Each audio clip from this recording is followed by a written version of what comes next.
Today we're going to look at Moon's conjunction with Mars, Mercury, Jupiter, Venus, and Saturn.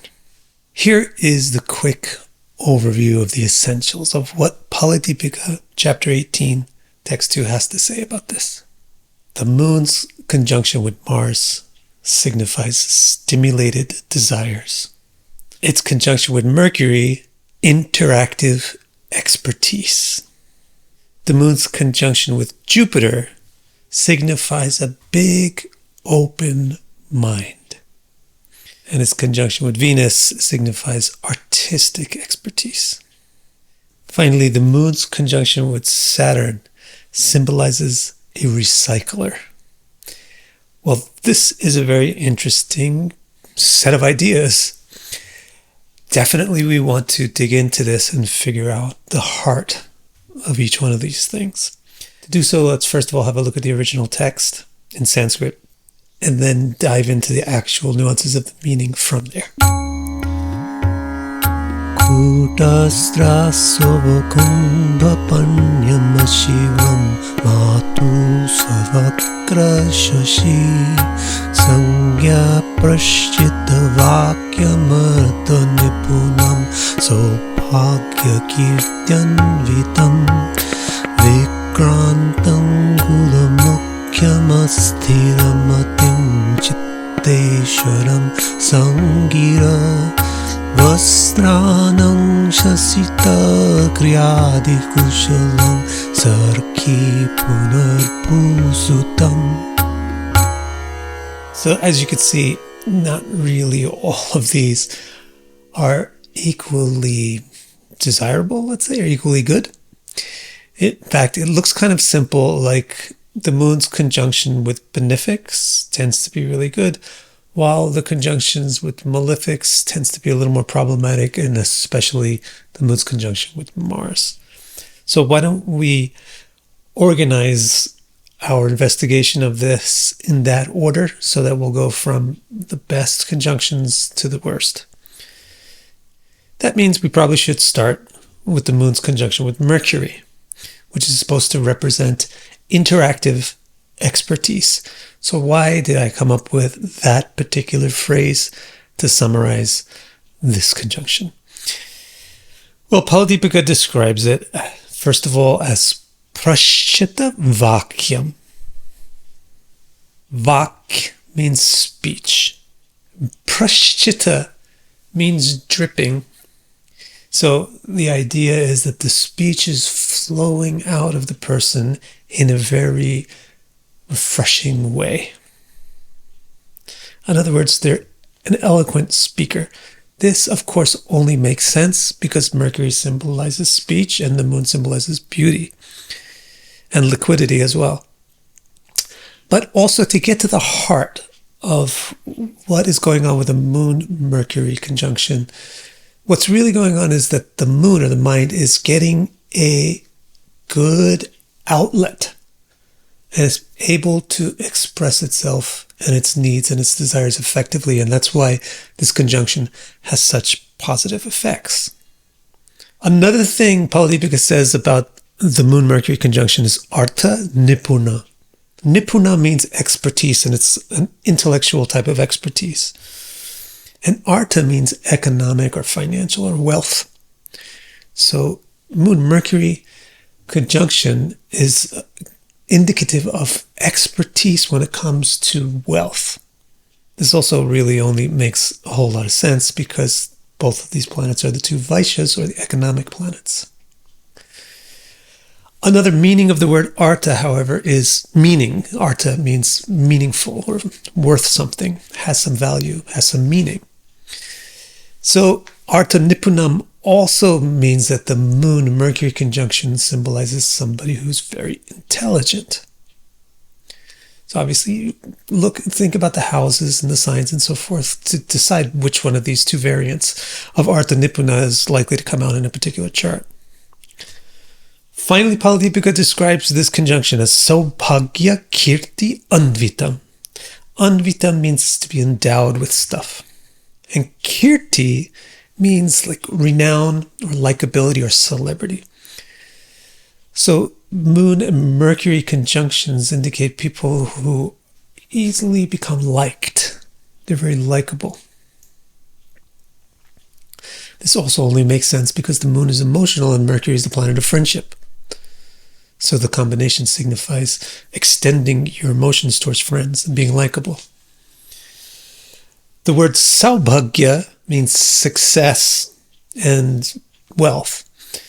So this also means to be endowed with success and endowed with wealth. To put faces on this conjunction, Muhammad Ali and Robert Redford are examples of two individuals with a very tight Moon-Mercury conjunction. Now let's move on to the Venus-Moon conjunction. I summarize this as saying artistic expertise. Let's find out why. Paladipika says, Vastranam kriyadi kushalam. So kushala also means expertise, but it's not like the intellectual expertise of Nipuna of Mercury. It's more like the delightful or pleasurable expertise, happiness expertise, kushala. And then the word kriya means to play. So play means like relaxing and flirting and creating enjoyment and pleasure. So the Moon-Venus conjunction signifies expertise in that stuff, which is basically expertise in the arts, because art is an expression of somebody's version of beauty, and beauty is the expression of some source of pleasure. Then there's the word vastranam, which literally means clothes or fashion. So there's also kushala for vasta. So that means expertise in fashion, expertise in beauty.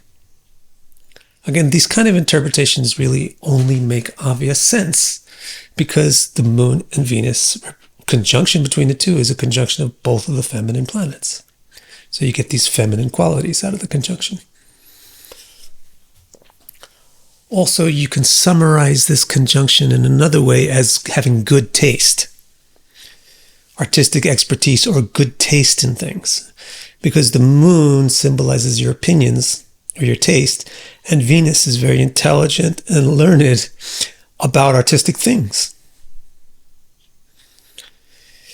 To put a face on this conjunction, Brad Pitt and Brooke Shields, very tight Venus-Moon conjunctions. Now let's have a look at the Jupiter-Moon conjunction, which I summarized as having a big open mind.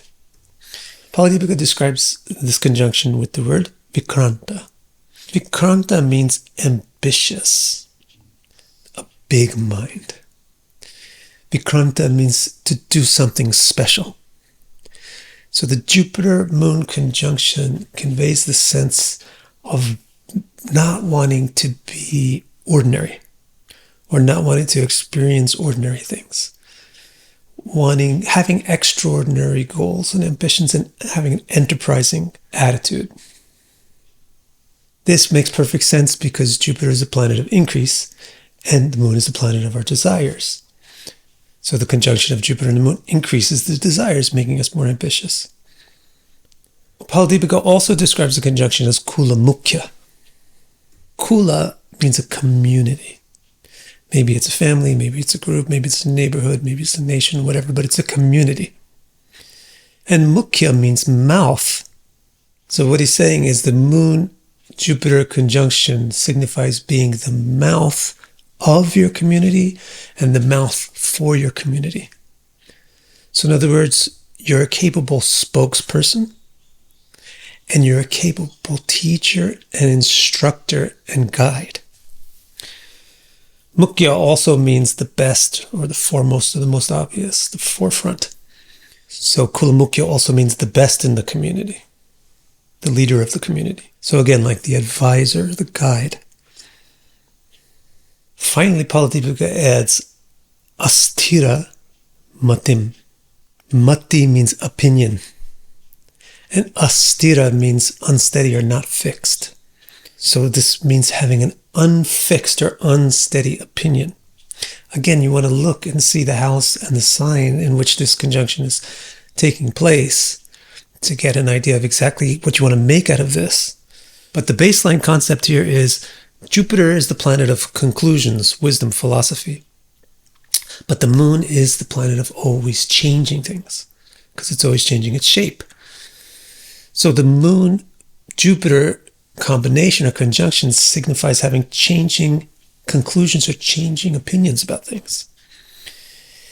What this basically means is having an open mind and not having a stubborn concept, being open to new ideas. So that's why I say an open mind.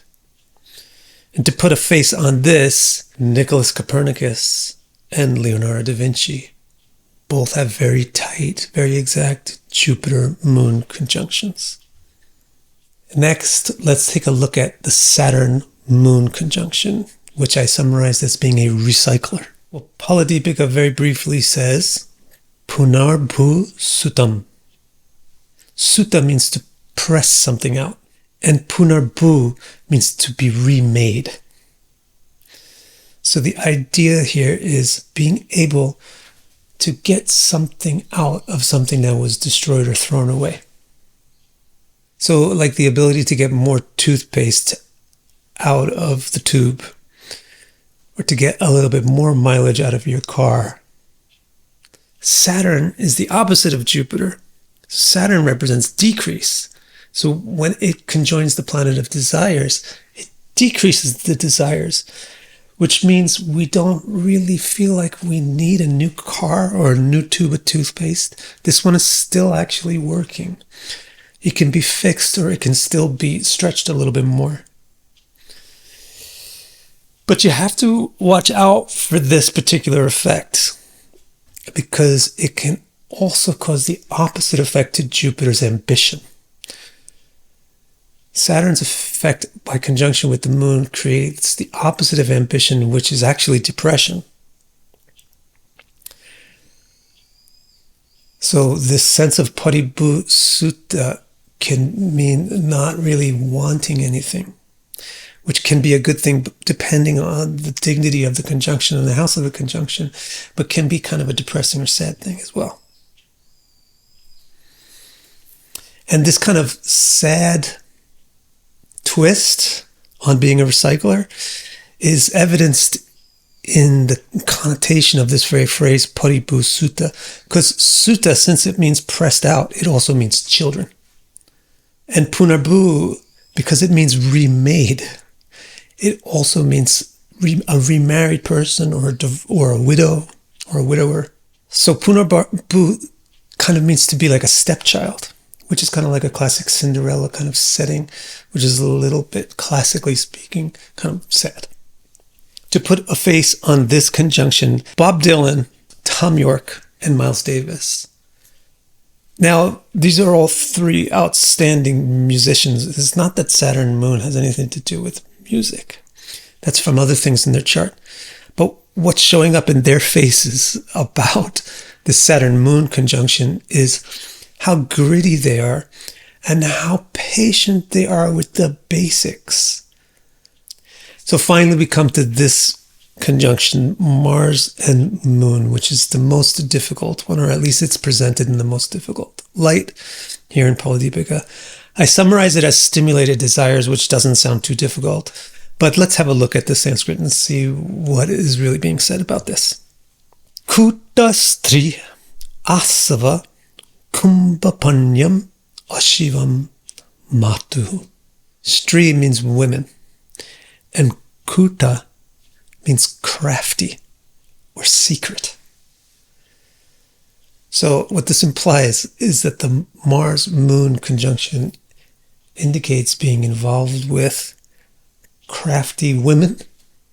So that means like insincere women or calculating women, or secret women, which means women you really probably shouldn't be involved with, maybe affairs or things like that.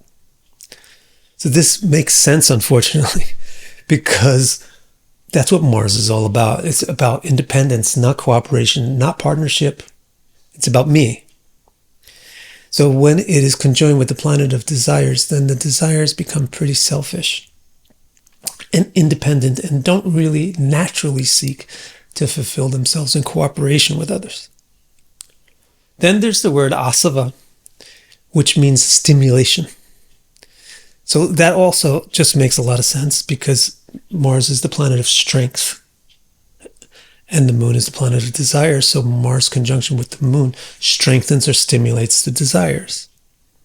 Asava also means liquor, which is interesting because liquor and partying is a result of having kind of overly stimulated desires and also results in that. The word pani means to drink. And so here we get the sense of being a drinker of liquor. But panyam also means to buy and sell. So here we get a sense of somebody who sells liquor. In other words, somebody who kind of entices women to be crafty, who entices people to be overstimulated. Or maybe we can also see a connection between the crafty women and the buying and the selling. And here's somebody who tends to see sex as a commodity. Now, we have the word kumbha, which people think means a pot or something. But kumbha has a lot of interesting meanings based on the fact that it means being closed in or keeping to yourself. One of the meanings is being a very selfish man. So kumbha refers to licentious men, or playboys, we sometimes call them. Kumbha also refers to money, what you're keeping to yourself, what you're hoarding. So now we can see this word in connection with paniyam. It's like buying and selling to the licentious men or buying and selling the licentious men. So again, it's like sexuality as a commodity and also a lot of interest in like financial trading because of the heightened desires. Finally, Paldipika wraps this conjunction description up with another concept, which is Ashiva Matu. Mata is mother, and Ashiva means unpeaceful, or without peace. So again, this is actually just a simple derivation of the fact that the moon represents mother and Mars represents war.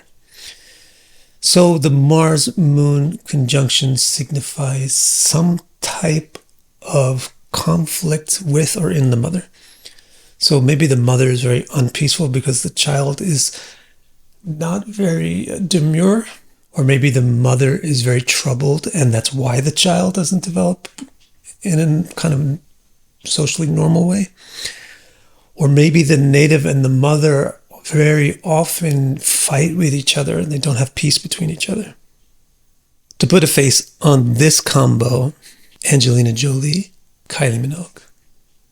So before we stop talking about these conjunctions, I want to mention 2 or 3 very important points. First of all, don't over-include, don't be over-inclusive. A conjunction that is just in 2 planets in the same sign but very far apart is not really at all the same as a conjunction that is very, very close together and tight. I would expect a tight conjunction to produce much more prominent effects than the loose conjunction. So you might not even see much effect from a very loose conjunction. Even tight conjunctions that span over a sign border get loosened a little bit by that border. Another thing that I mentioned already, but I want to kind of highlight right now is not to whitewash this. In other words, don't think that you can just take any description out of the box and use it as a real interpretation for a real person. Specifically with conjunctions, you have to look at 2 things at least. One is the sign that it occurs in, and the other is the house that it occurs in. The sign that it occurs in will have a huge effect on the dignity of the conjuncted planets. And so therefore it will have a big effect on how dignified or undignified you should frame the interpretation. For example, a Moon-Jupiter conjunction in Cancer is really not at all the same flavor as a Moon-Jupiter conjunction in Capricorn. There's the same basic dynamics happening, but the twists or the permutations of the versions of them would be either dignified or undignified. Similarly, you always have to look at what house the conjunction is occurring in. That will show you what part of the stock interpretation to highlight and versus what other parts to downplay. And will also show you what area of life this conjunction affects the most and primarily. So a Jupiter-Moon conjunction in the 9th house will really give the sense of being like a community leader, a guide. Whereas the same Jupiter-Moon conjunction, even in the same sign, but in the 6th house, will have a different sort of sense. It will be more about advising people how to be street smart. I hope that you got a lot out of this video and you get a lot out of this video, because I'm sure it can stand up to a whole bunch of rewatches. If you like this kind of presentation that I'm giving, I bet you would really like my report on your birth chart. And if you're interested in that, please go to my website, victorcara.com, click on the readings button, and then you can see the menu of what I offer there.